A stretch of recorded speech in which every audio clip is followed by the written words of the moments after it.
How Obama and Biden installed neo-Nazis in Ukraine. Today's war cannot be understood without first understanding the U.S. government's role in Ukraine's maiden coup. By Kaneko the Great. Disclaimer: I did not support the U.S. government's 2014 coup overthrowing the democratically elected government of Ukraine, nor did I support Ukraine's shelling of Donbas for the last 8 years, nor do I support Russia's current invasion of Ukraine. The neo-Nazi factions represent a small percentage of Ukraine, but a significant percentage that played a major role in the 2014 coup, the war in Donbas, and the ongoing war with Russia. This isn't a story of good versus evil. It is a story of corrupt governments ruthlessly fighting for competing self-interest, while ordinary citizens suffer the consequences. If the American people knew the truth about how Obama and Biden helped neo-Nazi factions overthrow the elected government of Ukraine, they might not be so eager to start World War III. Today's crisis in Ukraine cannot be understood without first understanding the U.S. government's role in the Ukrainian maiden coup. In 2013, Ukrainian President Viktor Yanukovych rejected an IMF loan and EU association agreement because he claimed the loan would hand over control of Ukraine's natural resources and increase the cost of living for the Ukrainian people. In response, a highly organized Western-backed color revolution led by U.S. government officials was immediately deployed against Yanukovych. U.S. organizations such as the National Endowment for Democracy, NED, an infamous CIA front, trained activist journalists to utilize social media, funded television stations supporting the protest, and bussed in large numbers of protesters from out of town. NED recently deleted its records of funding projects in Ukraine, but the archived web pages can be found here. Neo-Nazi groups escalate violence. What started as non-violent, peaceful protests in Kiev's Independence Square, known as Maidan, quickly escalated into violent attacks against police and government officials with rocks, bats, metal bars, bulldozers, and Molotov cocktails. Western media outlets claimed that these protests were peaceful, grassroots demonstrations, but they failed to mention the neo-Nazi elements who seized weapons, commandeered government buildings, and bloodied Ukraine's streets in escalating violence. One example of this escalation is covered in the Oliver Stone documentary, Ukraine on Fire. On November 30, 2013, the Ukrainian Chief of Staff, associated closely with the U.S. State Department, ordered the streets to be cleared of protesters for the erection of the annual Christmas tree. When the police arrived, they were met by a highly aggressive and well-organized faction of Ukraine's right sector, who provoked the police into a violent reaction against peaceful protesters, which is all the Western corporate media reported on. Predictably, this resulted in more unrest and violence, which was further fueled by U.S. Senator John McCain's support of the protest. U.S. government officials backed the coup. Senator John McCain, the ranking Republican on the Senate Armed Services Committee, went to Kiev to show solidarity with the protesters. McCain met with opposition leaders and appeared on stage in Maidan Square, where he stood shoulder to shoulder with Svoboda leader, Oleh Tyagnybok. When President Yanukovych was asked about relevant U.S. communications during the time, he replied, "My highest level contact was Vice President Biden. We had frequent phone conversations, but the problem was that Mr. Biden said one thing, but they did different things in Ukraine." Assistant Secretary of State Victoria Nuland was caught on a leaked phone call planning Ukraine's new government, where she can be heard saying, "I think Yats Arseny Yatsenyuk is the guy," and discussing how to glue this thing. Nuland mentioned Svoboda's Tyagnybok as one of the leaders they were working with. The phone conversation revealed the highest-ranking U.S. official who ostensibly represented the Obama administration in Ukraine, and the U.S. ambassador to Ukraine, clearly plotting a coup d'état from within the U.S. embassy against a foreign country's duly elected president. Less than 1 month after the audio leaked, Yatsenyuk became the next Prime Minister of Ukraine.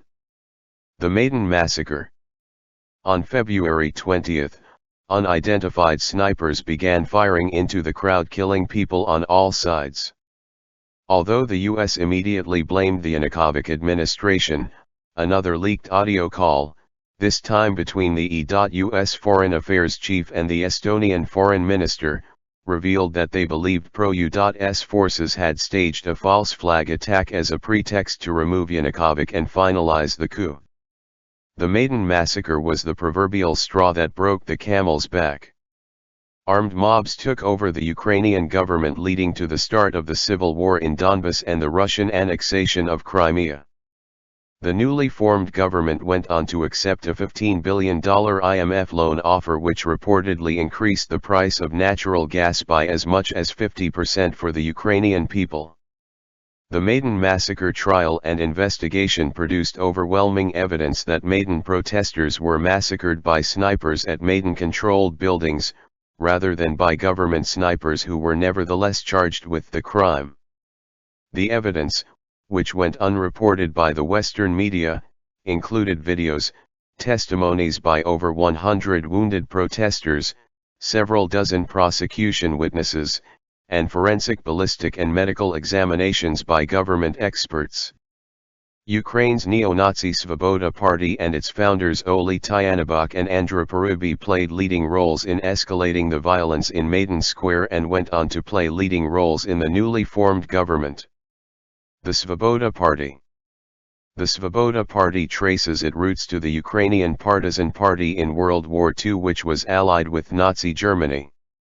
Until 2004, Svoboda was called the Social National Party, a deliberate reference to the Nazis' National Socialist Party. The leader of Svoboda, Oleh Tyahnybok, has openly targeted Jews and ethnic Russians in Ukraine for many years. In 2004, he was kicked out of Viktor Yushchenko's government for a speech calling for Ukrainians to fight against a Muscovite Jewish mafia. In 2005, he wrote open letters demanding Ukraine do more to halt the criminal activities of organized Jewry. The BBC reported on the danger of Svoboda's rise in 2012.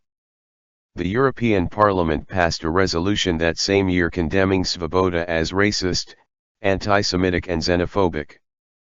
Yet, somehow the US government thought it was appropriate to back these neo-Nazi groups pushing for the ethnic cleansing of Ukraine. Every January 1, tens of thousands of Svoboda followers march through the streets of Ukraine holding torches to honor the birth of Stepan Bandera, the leader of the Ukrainian partisan forces who sided with Nazi Germany during the Second World War. Western historians say that Bandera's followers carried out massacres of Polish and Jewish civilians. When Yatsenyuk became prime minister, he rewarded Svoboda's role in the coup with 3 cabinet positions, including Oleksandr Sych as deputy prime minister, and governorships of 3 of Ukraine's 25 provinces. Svoboda's Andrei Parubiy was appointed chairman, or speaker, of parliament, a post he held for the next 5 years. The Azov Battalion. Neo-Nazis also dominate Ukraine's Azov Battalion, which was founded by Andrei Bylitsky, an avowed white supremacist who claimed that Ukraine's national purpose was to rid the country of Jews and other inferior races. It was the Azov Battalion that led the post-coup government's assault on the self-declared republics and retook the city of Mariupol from separatist forces. The Minsk II agreement in 2015 ended the worst fighting and set up a buffer zone around the breakaway republics, but a low-intensity civil war continued. An estimated 14,000 people have been killed since 2014. Congressman Ro Khanna and progressive members of Congress tried for several years to end U.S. military aid to the Azov Battalion. They finally did so in the FY 2018 Defense Appropriation Bill, but Azov reportedly continued to receive U.S. arms and training despite the ban. The Odessa Fire Massacre. On May 2, 2014, a gang of Ukrainian neo-Nazis brought into Odessa by an oligarch named Ihor Kolomoisky, attacked a group of Russian-speaking Ukrainians who were peacefully occupying large tents outside the Odessa Trade Union House. The crowd escaped the violent mob by running into the trade union house, which the neo-Nazi mob subsequently lit on fire with Molotov cocktails. Innocent civilians were massacred by beatings, gunshots, and those trapped inside were burned alive. Ihor Kolomoisky, the Ukrainian billionaire oligarch, who funded the Azov Battalion and other neo-Nazi militant groups, was not only the key man behind the Odessa fire massacre, but he was also the key man behind Burisma Holdings, the corrupt gas company which paid Hunter Biden $83,000 a month. Kolomoisky bankrolled many private Ukrainian militias like the Dnipro and Aidar battalions and often deployed them to protect his financial interests in Privatbank, the largest commercial bank in Ukraine. The Pandora Papers revealed that the current president of Ukraine, Volodymyr Zelensky, is also financially entangled with Ihor Kolomoisky via offshore bank accounts. Kolomoisky, who owns one of the largest media conglomerates in Ukraine, 1+1 Media Group, also happened to produce the movies and television shows that lifted Zelensky into the national spotlight leading to his presidency. The non-profit research group, Marco Polo, which is doing a comprehensive report on Hunter Biden's laptop, made the connection between Hunter Biden's text messages and Kolomoisky's neo-Nazi massacres in Ukraine. In the text messages pictured below, Hunter Biden asked Hallie Biden, his brother's widow turned mistress, if she believed that he had children burned alive in Donetsk or children killed in Donetsk, Ukraine. Undoubtedly, in reference to the Kolomoisky-funded neo-Nazi war crimes in eastern Ukraine. On February 24, when Russian President Vladimir Putin sent troops into Ukrainian territory on a stated mission to demilitarize and denazify the country, the Western propaganda machine went into overdrive to cover up how Obama and Biden installed these neo-Nazi factions in Ukraine. This wasn't the first time the corporate media and the US political establishment covered up for what Obama and Biden had done in Ukraine. Back in 2019, the political establishment impeached President Trump for asking questions about what corrupt American policymakers had been doing in Ukraine. How many Americans realize that the US government aided neo-Nazi militias in overthrowing the democratically elected president of Ukraine in 2014? How many Americans realize that neo-Nazi militias in Ukraine have been shelling the Donbas region for the last 8 years in violation of the Minsk Agreement, killing thousands of innocent civilians? How many Americans know that Obama and Biden armed and trained Ukraine's neo-Nazi Azov battalion, who are guilty of committing ISIS-style war crimes? Every modern American and NATO war has been a total disaster, based on false premises, which has turned stable countries into hotbeds of chaos, corruption, and terrorism.